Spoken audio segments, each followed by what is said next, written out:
La guerre qui dure depuis un an au Soudan entre des généraux rivaux en lice pour le pouvoir a déclenché une crise humanitaire sans précédent.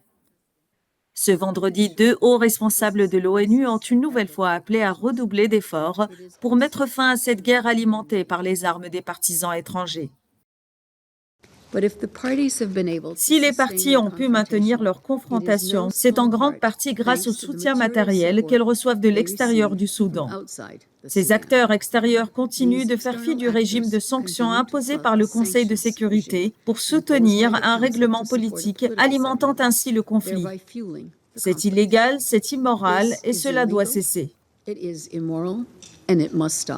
Mohamed Ibn Chambas, président du panel de l'Union africaine sur le Soudan, estime que le soutien extérieur en termes de fourniture de matériel de guerre a été la principale raison pour laquelle cette guerre a duré si longtemps. Nous appelons à ce qui suit.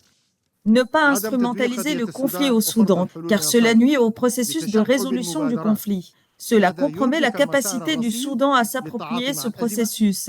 Nous devons soutenir l'initiative visant à faire taire les armes. Depuis le début du conflit en avril 2023 entre l'armée dirigée par le général Abdel Fattah Burhan et les paramilitaires des forces de soutien rapide commandées par Mohamed Hamdan Daglo, plus de 14 000 personnes ont été tuées et des dizaines de milliers d'autres sont blessées. Environ 25 millions de personnes ont besoin d'une assistance, tandis que plus de 8,6 millions de personnes ont été contraintes de fuir leur foyer.